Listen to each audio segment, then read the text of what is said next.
Buenas tardes. Yo creo que desde aquí podemos hacer también un llamado a quienes no han ingresado de nuevo al aula Mutis a que ya terminen su café y comencemos con la segunda conferencia de la tarde. Vamos a conversar un tema que es recurrente y que ha aparecido no solamente en el día de ayer y esta mañana en los espacios de conversación en los paneles, sino que también en la conversación anterior que tuvimos relacionado con el territorio y las prácticas, etcétera.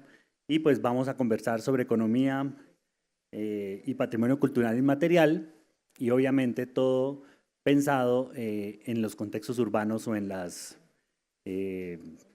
territorios o en los espacios, que también es un aprendizaje de la conversación anterior.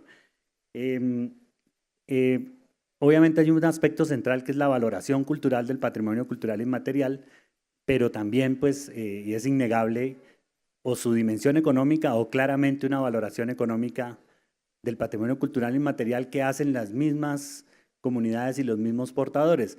Eso no es un tema nuevo, o sea, siempre ha habido un impacto, un aprovechamiento, una dimensión económica del patrimonio material e inmaterial, pero hablemos, digamos, del patrimonio como categoría integral, y pues precisamente esa va a ser el punto, el eje que van a abordar nuestros invitados.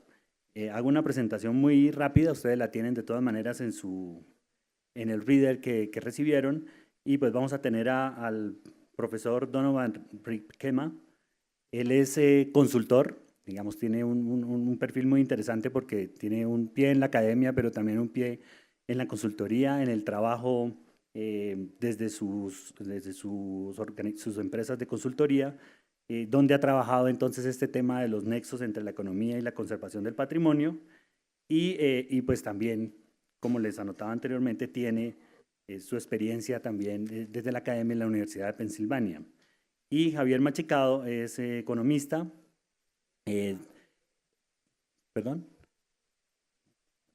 Javier es economista y de la Universidad de los Andes, y tiene una maestría en estudios iberoamericanos en la Universidad París 10, Nanterre, y pues es de las, digamos, cada vez más, hay más economistas preocupados por estos temas, pero Javier podríamos decir que es uno de los primeros interesados en este trabajo y que ha venido desarrollando investigaciones de campo, investigaciones empíricas, no solamente desde su empresa que se llama Lado B, sino también para el Ministerio de Cultura, para el Observatorio de Cultura y Economía.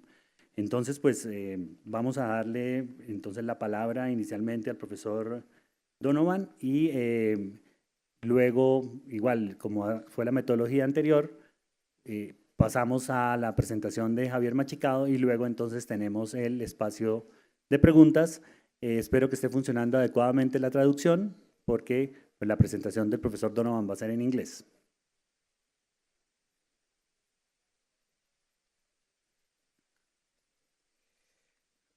Muchas gracias.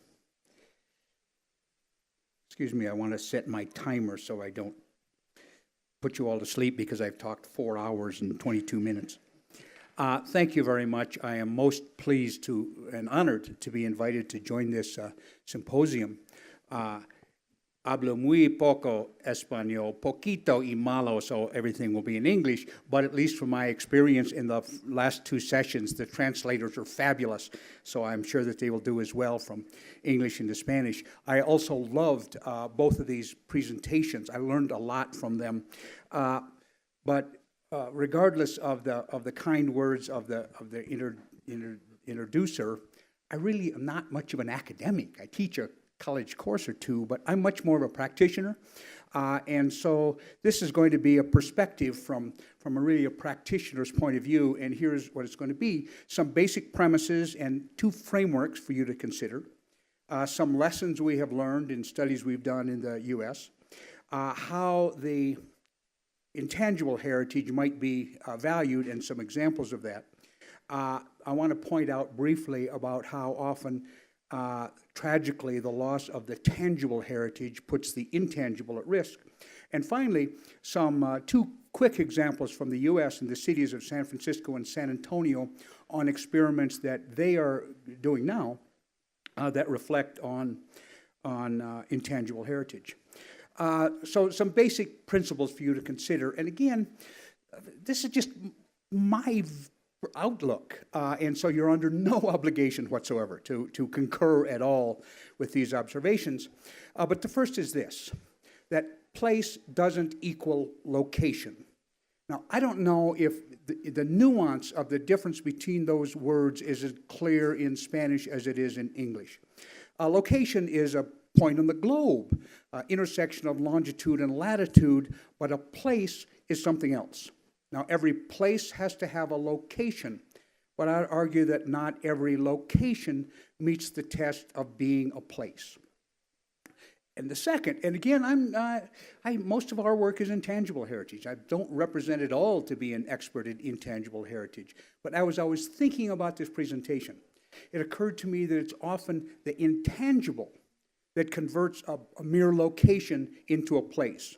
You know, at least the phrase in English is we have a sense of place. Nobody says it's a sense of location. It's a sense of place. There's something more than simply its geographical position that defines that place. And if you think about our five senses, really all of them are intangible. Sight and hearing and taste. We have physical taste buds, but the sensation is an intangible one. Sight is an intangible one. Even the sense of touch, that's the most physical of those, it has intangible dimensions. It's hot or cold or soft or silky or rough. So I'd argue that our senses themselves are really a reflection of intangible attributes in the world around us. The third, I would point out, and this comes very much from my kind of economic side, is that for something to have value, economic or otherwise, for a thing to have value, there has to be knowledge. Here's this, a $50 US dollar. And you all know, geez, I could take that and I could go and buy a nice dinner for two of my friends with that money. But if you had no idea that this green piece of paper was currency that you could spend, it would have no value to you. You'd say it's not even good to write notes on because it's filled with crap on the pictures on it. So for something to have value of any kind, we have to know something about it. And that certainly applies to intangible heritage. If we're going to value it on any grounds, we really have to know what it is. Meaning requires memory. Now I want you all to do a little experiment with me. I want you to think about something in your own life that has meaning for you. Might be your church, your family, your spouse, your children, a piece of art. I don't care what it is. Just take a minute and think about something that has meaning to you. Now take away your memory. What meaning exists in that thing? And I'd suggest none at all. For things to have meaning, that we have to have a memory. Again, we work mostly in the world of the tangible heritage, and I would suggest to you that heritage buildings are the physical manifestation of memory. That our grandmother can tell us a story, and that might trigger a memory, but in terms of the physical side, heritage buildings are what carry the memory. I'd also argue that the tangible heritage often enhances the meaning of the intangible heritage. It builds on it, it supports it, it carries it, it communicates it. Seventh, and again, I thought about this a lot as I was preparing this presentation, often the exercise of the intangible heritage results in tangible heritage. These are the wonderful dry stone walls in Ireland, and they're everywhere. And the intangible heritage is the generations-old skill of building those walls. But the exercise of that skill results in an intangible heritage, results in fact a wonderful tangible heritage that really defines the landscape of Ireland. But all heritage, tangible or intangible, in fact doesn't have a value, it has multiple values. Certainly economic, but social and aesthetic and symbolic and educational and cultural, environmental, and other kinds. And even though my little niche in the world is about the economic values of heritage, I would argue that in the long run, that's the least important of the values of heritage. The others are more important. But the great British economist John Maynard Keynes once said, yeah, but in the long run, we're all dead. And so while in the long run, the other values are more important, often to support the values that we want supported, we have to include the economic value of what we're trying to save and protect. I also suggest to you that the tools, the approaches, the methods of measuring the economics of the tangible heritage are, in fact, simply because they've been used more, far more developed than those measuring the intangible. Doesn't mean they're more important, it just means that they've been used more, and so we kind of know more about how to apply them. And then I think really important that the economic values are easier to measure than non-economic values, and tangible heritage is easier to measure than intangible heritage. But that does not mean that either the non-economic or the intangible is less valuable than the economic and the intangible. We have to weigh those things in total. We heard this from my friend Juliana yesterday. But this whole concept of sustainable development really has evolved. And there began, it was this kind of three elements of social and environmental and economic that constituted sustainable development. And in recent years, led by the Europeans, but then grasped by others, is the addition of the cultural component to really make sustainable development requiring all four of those elements. And then this parallel movement to sustainable development, and that is resilience.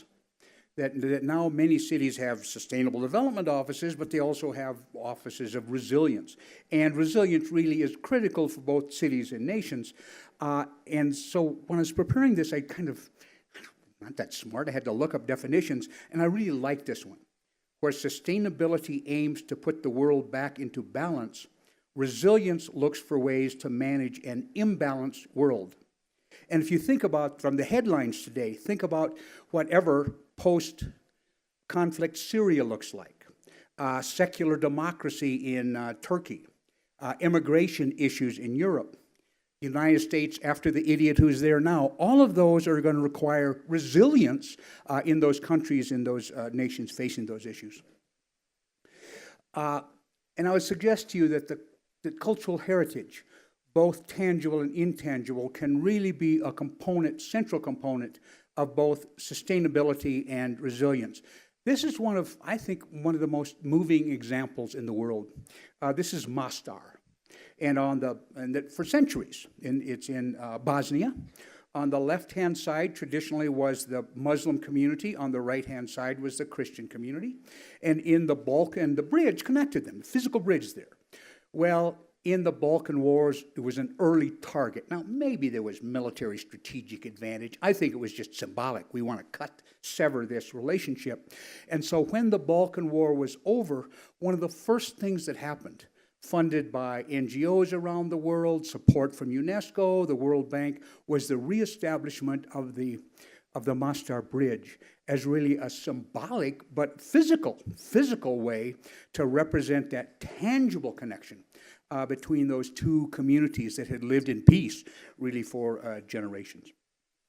And the last thing, and I know that this is a room full of experts, but I'd suggest to you that for the intangible experts, the experts aren't the experts, that the experts are the practitioners of that intangible heritage. You can agree with some of them, all of them, none of them.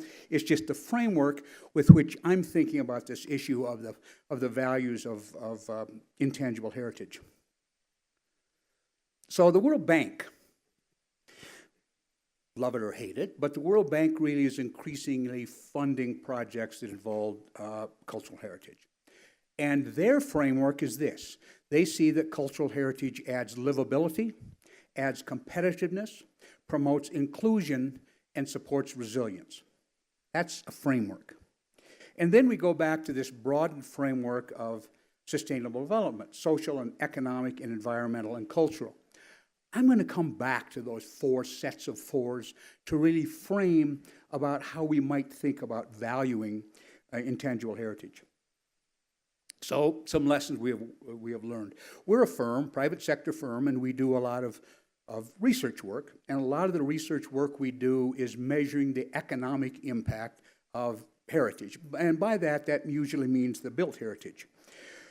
And in the last 3 or 4 years, we've done city-level studies in Indianapolis, Indiana, Pittsburgh, Pennsylvania, New York City, Raleigh, North Carolina, Savannah, Georgia, San Antonio, Texas. You may know some of those cities and not others.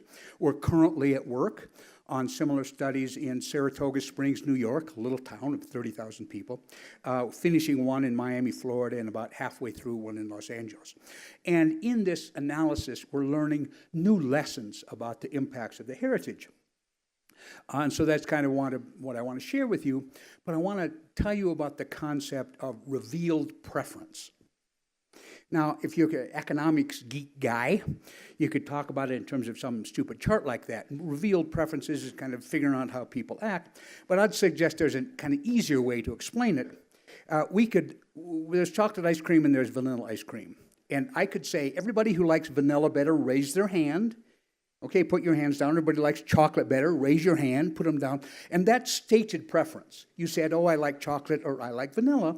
That's one way of doing it. But here's another way, is that we could go out to the coffee stand and put a whole bunch of ice cream cones, some chocolate and some vanilla, and some of you are going to take chocolate and some of you are taking vanilla. Nobody has said, I like chocolate better, but by choosing the chocolate cone, you've revealed your preference for chocolate over vanilla. Well, much of the work we do is try to look at data, and from that data, interpret people's revealed preference. And I'm just going to give you a kind of random sample, at least all of which have some relation, I would think, to the concept of intangible heritage, although they're embodied in some use of the built heritage.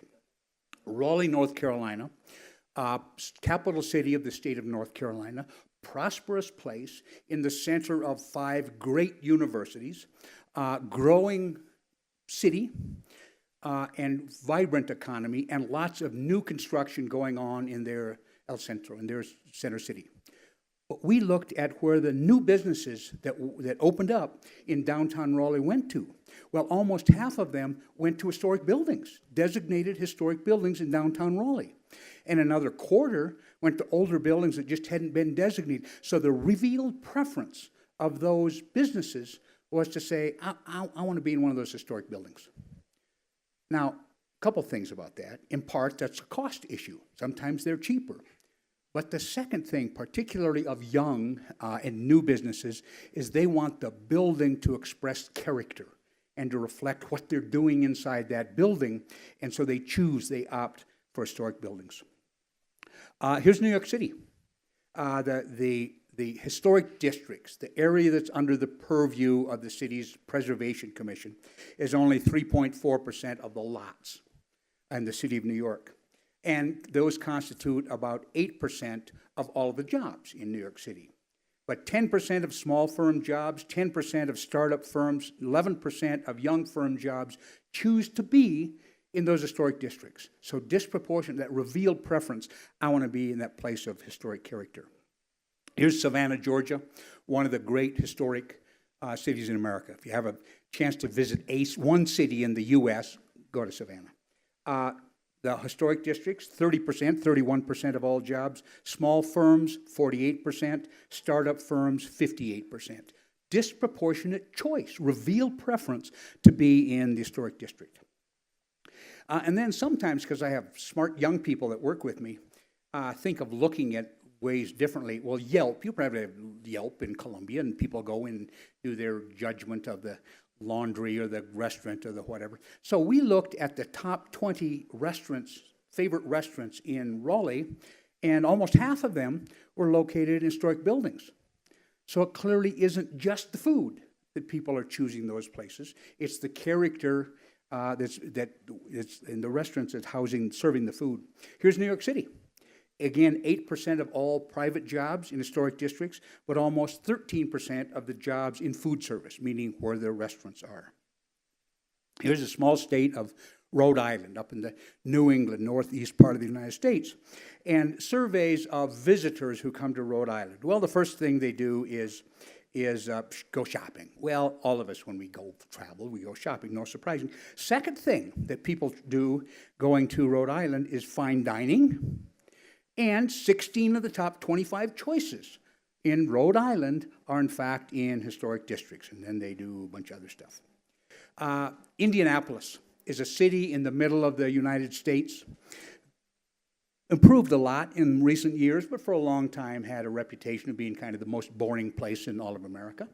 I live in Washington, D.C., and our newspaper is the Washington Post, and periodically the travel section will highlight a city around the country. And just a few months ago, they highlighted Indianapolis and said, if you visit Indianapolis, here's the hot spots to go to, 16 of them. 11 of them were in historic districts in Indianapolis. So it's this character that's being reflected. Now, I got to say something about tourism. I know it's important in some places. I'm not discouraging it. My lifetime goal is when people say heritage and economics in the same sentence, that the automatic response isn't, oh, you must mean heritage tourism. It's important. Sure as hell is not the only contribution, but it's important. So in San Antonio, almost 60% of the people staying overnight and almost half of the people that visited just for the day, in fact, would fall into the range of heritage visitors. By the way, I'm not remotely a tourism expert, but I was on a panel once with a guy who really spent his whole career in tourism, and he said a sentence that stuck in my mind forever, and I'm absolutely a believer, and it's this: if you do it for the locals, the tourists will come. If you do it for the tourists, only the tourists will come. And I think that's a good fundamental basis on which to develop a tourism strategy. Some of you may be responsible for heritage sites. You're trying to get people to visit them. And then comes the end of the year, you don't have enough money to finish paying the light bill, or you're short of funds, and you go to the city council or the national government or the cultural ministry and say, can you give us some more money, or we don't have enough to pay the bills? And the decision makers, well, geez, you guys, you're not even collecting enough from the admissions to pay for your stupid museum. Why should we give you more money? State of Utah, large state geographically in the western part of the United States, one big city, Salt Lake City, and then lots of little places, and lots of those little places have heritage visitation sites. Lots of visitation to those little places. But the places, and it's often the heritage sites that draws them to those little places, but the site itself, a museum, whatever it is, they only get 7% of that visitor's money. 93% of the money went to the gas station, to the motel, the restaurant, the retail shop. It was the heritage site that drew them there, but the beneficiaries are the rest of the community, and that ought to be something in the equation of how we fund things like heritage sites. We heard yesterday about the orange economy and the promotion of the orange economy in Colombia. Certainly it's happening all over the world. So we've looked at this issue all over, of where those jobs are. Where are the jobs in that orange economy, the knowledge worker, the creative class workers? Well, here is this, again, the state of Rhode Island. Historic districts hold less than 4% of all of the jobs, but over 8% of the jobs in arts, entertainment, and recreation, the kind of core jobs in that orange economy. And here's New York City. You can love it or hate it, but nobody can argue it's one of the most creative cities in the world. Historic districts have 8% of all jobs. The arts, entertainment, and recreation, 20% of those are in historic districts. Again, this revealed preference of that orange economy working. The firms go where their employees want to be, and that's more often than not historic districts. It also reveals itself in where people want to live. So again, this is the city of Indianapolis. In the historic district, only 5% of the parcels in the city are in historic districts. 20% of the home sales took place in the historic district, and 35%, more than a third of the value of transactions took place in those historic districts. Again, people expressing a preference to live in those neighborhoods. Now, we've heard a lot about gentrification, and that's not my assigned topic. We could talk about it in lots of fashions. And I have no knowledge whatsoever about Colombia or other places in Latin America and the gentrification. None. Only know a little about the U.S. It exists. The evidence of it is far more anecdotal than statistical. And when there is systematic analysis, a different story is told. Here's the city of San Antonio. And so we looked at households by income. Good. I mean, gentrification is fundamentally about how much money the family makes. And we looked at how the historic districts are different than the city as a whole. So the blue vertical lines are the city as a whole. The red ones are historic districts in San Antonio. What you're seeing here is that in historic districts, more of the poorest households and more of the richest live in a historic district. And I'd argue from a public policy standpoint, that's a good thing to have rich people and poor people living next to each other. And it's really a consistent pattern, at least in the U.S. in historic districts. Again, this issue of where people want to be. Here's this little state of Rhode Island, flat on the growth curve for 25 years. They're just not growing at all, just negligible growth. 12% of the population of that little state lives in historic districts. 56% of the growth that took place in that state took place in those local historic districts. Again, so where people are moving, they're finally moving back. And by the way, the most sizable growth, both in the state and within historic districts in the state, is the Hispanic population. Indianapolis. City grew, kind of has an urban core. It grew. The historic districts grew 4 times as much over the last 5 years as did the rest of the city. And then this is an issue that really deals with a whole range of things, both where people want to live, also where they want to work, and also an issue of resilience. That the people who live in historic districts in Savannah, 30% of them also work in that district. So they're not driving their car 10 miles. They're not having to use public transportation. They're going 3 blocks away from where they live to where they work. We have tried to come up with a measure that indicated how historic neighborhoods create an attachment of people to their neighborhood. We think anecdotally it's true, but we've struggled to look for a way to evidence that. Well, in the city of Indianapolis, there's an organization called Keep Indianapolis Beautiful. And among the things they do is they organize on a block-by-block basis things called Adopt a Block program, where the neighbors sign up to go and clean out the gutters, water the trees, whatever, to clean up their block. Well, that, we thought, was a pretty good indication of commitment to neighborhood. You're willing to volunteer and go do some work that arguably the city ought to do, but the city doesn't do it well enough. We're going to do something about our block. We thought that is a good indicator of kind of commitment to community. Well, the historic districts have 5% of all of the parcels in Indianapolis. 18% of the Adopt a Block program are, in fact, in those historic neighborhoods. If it's not causation, at least it's correlation between those historic neighborhoods and a real commitment to one's neighborhood. We have, the United States as a country is growing in population, but we have large segments of the country, and particularly many cities in the Northeast that have declining populations, people leaving. So my interest was when cities have declined in population for years and then turn around, what do people come back to first? What do they come back to? What's their revealed preference in return? Well, I live in Washington, D.C., but I teach once a week in the spring at Philadelphia, which is a 2-hour train ride. And I don't know the city well, but I read the newspaper. And I remember the 2010 census. Big headlines in the Philadelphia newspaper. We've finally turned the corner. We've been losing population for 50 years, and now we've finally grown. Not very much, only 8,500 people, but we're finally growing, except they weren't. The historic districts grew by 12,000 people. The rest of the city still lost population. So these historic neighborhoods, and again, those neighborhoods have a physical fabric. But I got to believe this quality that's drawing people there has to have an intangible element to it. So here's what I did.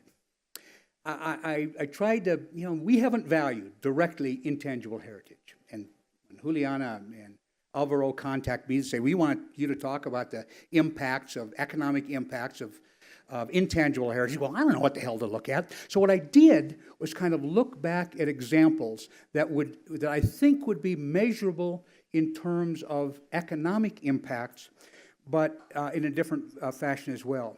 So if you think about the World Bank's list of cultural heritage contributions, livability, resilience, competitiveness, inclusion, if you think about sustainable development, I've tried to take those 8 and to say, what can I come up with examples that fit there and also could probably be measured in some fashion on economic impact. So they're just kind of my random examples. And again, kind of arbitrary. You might say, oh yeah, you put that one under resilience, it ought to be in sustainable development. I don't care. Change them around, but it's just ways that I thought of. That I think that there's measurable evidence of the contribution of both the tangible and intangible heritage. So first with the social side, some examples. Local celebrations in Barcelona, Spain. Intangible heritage, no doubt. And economic contributions, but also clearly a social contribution. It's a social event in the life of people in Barcelona. Patriotic parade in Bratislava, Slovakia. Somehow, I'm telling you, somehow we could figure out there's some economic impact of those, old soldiers marking up the street, but it's also a social phenomena of those people, important to them. Here is a thing that I've seen all over the world, and I think it's extraordinarily important. And that is young women getting their wedding pictures taken in front or proximate to an historic structure. Now think about what that means. Here's a woman preparing for one of the most important days in her whole life. Maybe the most important, next to the birth of her first child, but a really important thing. And she wants to associate herself with this kind of evolution of her community represented in that historic building. So here's one in Israel. Your top left is in Israel. The one below is in Vietnam. The one on the right's in the U.S. Women of different cultures, different regions, all feeding the same thing. I want this important day of my life to somehow be celebrated in connection with the heritage in the city in which I live. So all of these have an economic aspect, but because economic is one of the sustainable development components, I didn't want to leave it out. In Sumatra, there in Indonesia, there's a tiny, tiny little village, and they make fish chips, like potato chips, only they're made out of fish meal. So I think they taste terrible, but people liked them. I mean, buy them and do it. In this little town, you kind of see their fashion. Well, that's clearly that skill, doing it, and the way they do it is clearly meets the test of intangible heritage, but they sell them all over Indonesia. Arwad, Syria, is an island in the Mediterranean just off the coast from Tartus. At one time, the Arwad was an empire, and this little island that you can walk around in 45 minutes was the head of this empire. The first Phoenician boats, 1600 BC, were built on the island of Arwad, and they're still making boats there. Still making boats. So there's this clearly, I mean, they make fishing boats for fishermen. But clearly there's an economic aspect of this intangible heritage that's been going on for 3,500 years. The fabric weaving in Indonesia, beautiful fabrics from Indonesia. But it's a skill. It's a skill that people learn. That's a transmission of the intangible heritage in the creation of a tangible product that has economic implications. This is a young man in Riyadh, Saudi Arabia. The head covering that Arabic men wear is called the gutra, and the rope that goes around it is called an agal.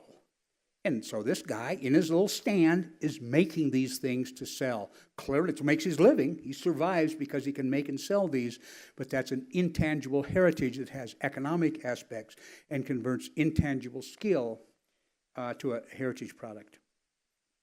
Then on the environmental side, this is Kikinda in Serbia, and they're restoring an old kind of granary building, and he's doing it the same way they've done it for hundreds of years.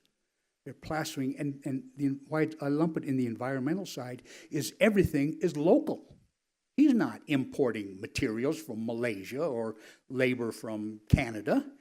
The labor, the materials, the process is all within 5 miles of where they're doing the work. That's the ultimate in kind of environmental responsibility. Think about the gardens of Alhambra in Granada, Spain.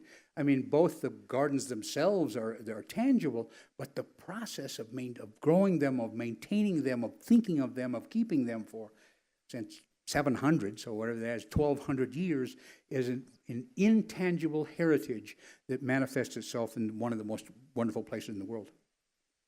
Here's a young woman finishing a door in Vietnam. And again, every house in the world has a door. Everybody needs it. Why it falls into the environmental thing is the same thing as Kikinda.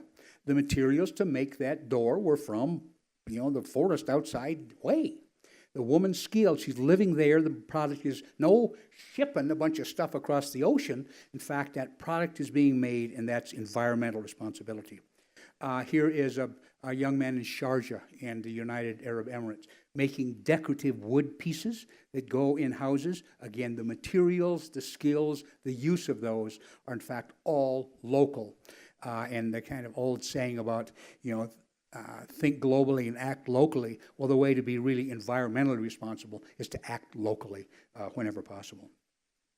Then on the cultural side of things, here is the wonderful training of young Vietnamese to this wonderful decorative wall painting in Hue.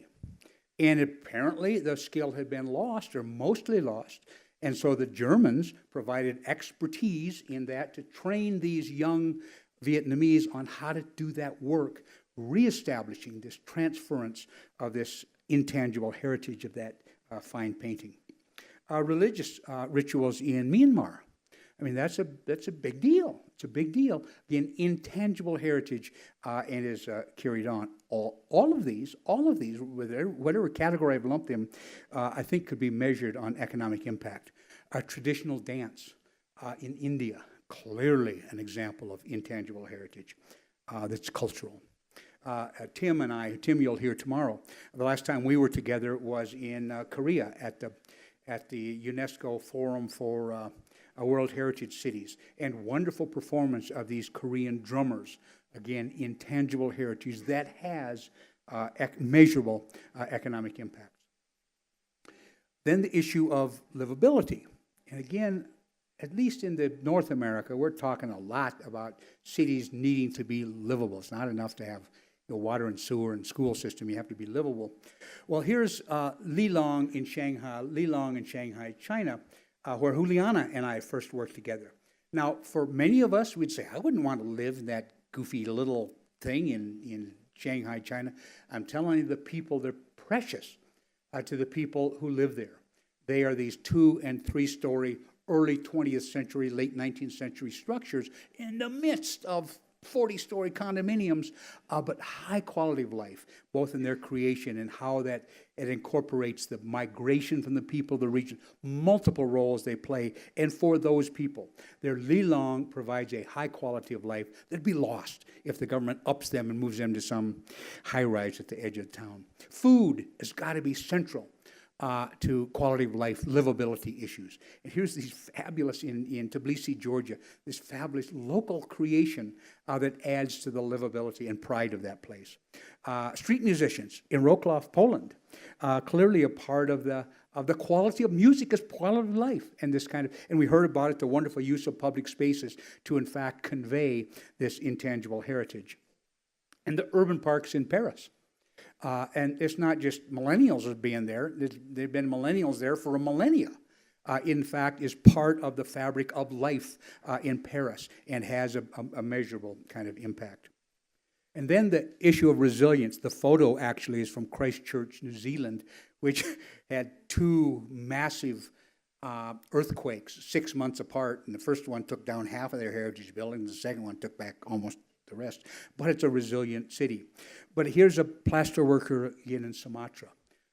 Resilient. The buildings, fall down. They deteriorate. They got to be repaired. And knowing how to have the skills locally to do that is a form of resilience. Here is decorative woodwork in Hue, Vietnam. Again, when you think about you're being in isolation, that there's a war, there's a flood, there's a whatever, and you're now in isolation, resilience is about what can you do? Well, here they have a whole range of skills that they can do that are all local. Handmade tools in Tbilisi, Georgia. Think about it. I don't even know how to use a hammer, let alone make one, but people do. And that's part of the whole resilience issue. And then competitiveness. This is a wonderful, wonderful market in Adelaide in South Australia.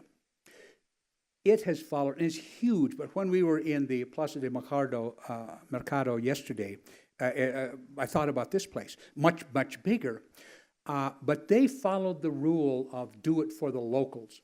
It's serving the local population in Adelaide, but it is the #1 tourist attraction in South Australia.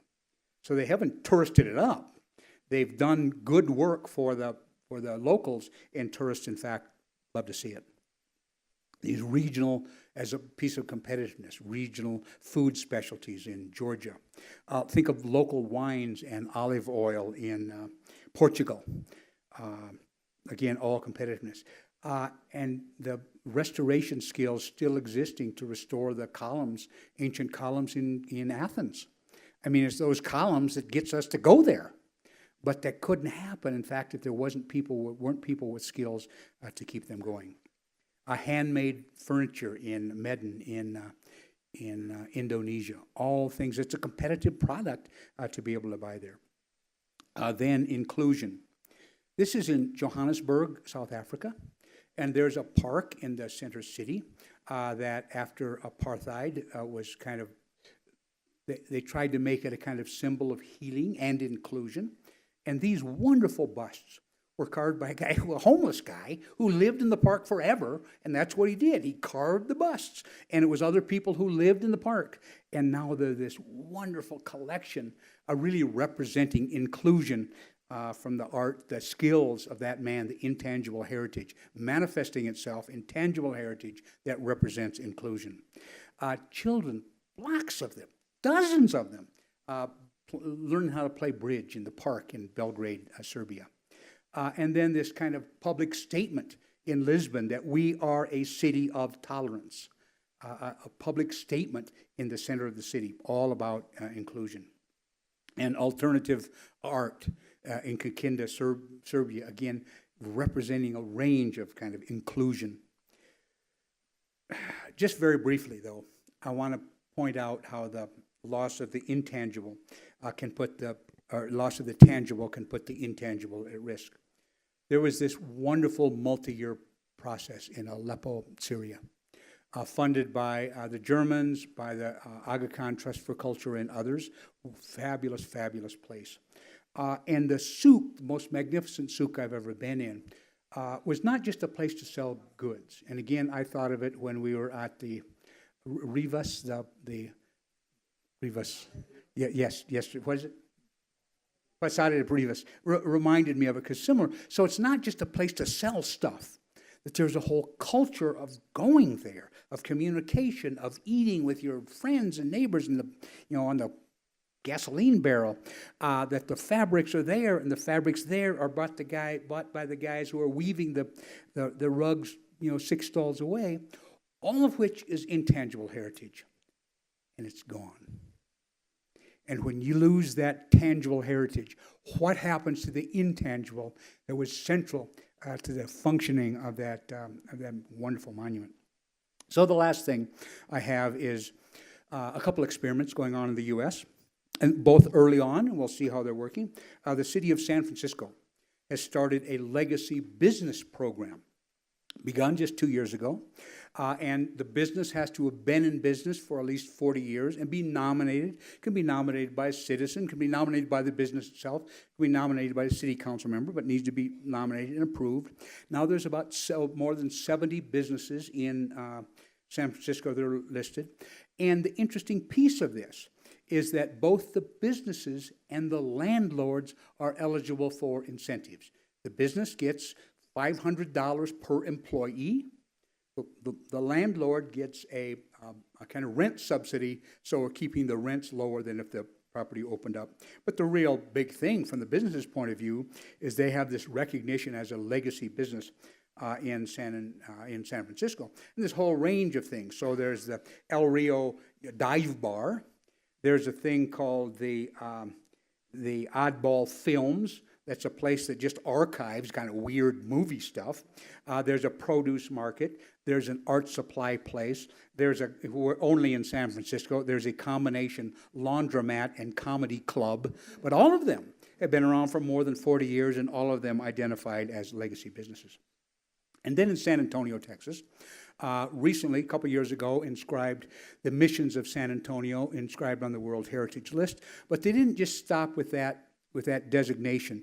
They, in fact, the city's preservation office decided they wanted to really expand on that, mostly in the intangible heritage side. So they created a position in their office of cultural historian. She is doing oral histories of the people in the neighborhoods around the missions, about the meaning of those missions to them and the memories they had about those missions. They sought and received a UNESCO designation as a creative city of gastronomy. They hold next month a Living History International Symposium about how do we address intangible heritage and how do we use it. And then they do this wonderful event, is they light one of the missions in a special event each year that establishes with light what those missions originally look like. So that's my best shot at the economics of intangible. The next time you invite me back, I'm going to try to have done some of them. But here's kind of, in thinking about this, what I've concluded. That, in fact, there are measurable values in intangible heritage. The measurements and methodologies to get there aren't really fully developed yet. That the intangible heritage should be fully integrated into strategies of both sustainability and resilience. That in any event, wars in Syria or elsewhere, the intangible heritage is always at risk. And in the long run, the non-economic values of the intangible heritage, in fact, may be vastly more important than the economic values. Muchas gracias. Thank you very much.